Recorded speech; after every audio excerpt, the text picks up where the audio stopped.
Redefining education, regaining struggle, renovating society. SIO, Awakening the Nation. کیا آپ جانتے ہیں کون سی چیزیں زندگی کو خوشگوار بناتی ہے؟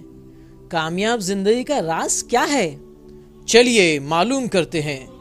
دنیا کے نامچین یونیورسٹی میں گنی جانے والی ہارورڈ یونیورسٹی نے ایک ریسرچ کی۔ یہ ریسرچ سن 1938 میں شروع ہوئی اور اب تک جاری ہے۔ 724 لوگوں کی زندگی کا ریکارڈ سالہ سال مینٹین کیا گیا۔ ان کے کام کاج، گھریلو زندگی اور صحت کی انفارمیشن ریکارڈ کی گئی۔ ریزلٹس کیا ملے؟ سب سے بڑی بات جو سامنے آئی وہ یہ کہ اچھے تعلقات ہمیں صحت مند اور خوش رکھتے ہیں۔ سماجی تعلقات ہمارے لیے کافی فائدہ مند ہوتے ہیں۔ جن لوگوں کے اپنے گھر والوں، رشتہ داروں اور دوستوں سے تعلقات اچھے ہوتے ہیں وہ دوسروں کے مقابلے میں زیادہ اچھی زندگی گزارتے ہیں۔ جسمانی طور پر بھی وہ زیادہ صحت مند ہوتے ہیں ان لوگوں کے مقابلے میں جن کے تعلقات خراب ہوتے ہیں۔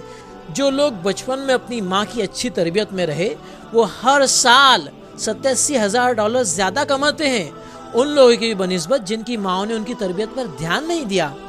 یہ بھی معلوم ہوا کہ بچپن میں باپ کے ساتھ اچھے تعلقات سکون والی زندگی کا ضامن ہے۔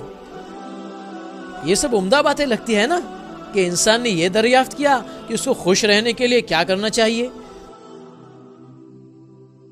یہی بات آج سے 1400 سال پہلے اللہ کے نبی صلی اللہ علیہ وسلم نے ہمیں بتائی ہے۔ حدیث کا مفہوم ہے کہ جو کوئی اپنے رزق میں برکت اور اپنی عمر دراز کرنا چاہتا ہے تو اس کو چاہیے کہ وہ رشتہ داروں کا خیال رکھے۔ ایک اور حدیث کا مفہوم ہے تم میں بہترین وہ ہے جو اپنے گھر والوں کے لیے سب سے اچھا ہو۔ ریسرچ میں بھی یہی باتیں سامنے آئی ہیں نا۔ دنیا کی سب سے عظیم شخصیت محمد صلی اللہ علیہ وسلم کی سیرت کا مطالعہ ضرور کریں۔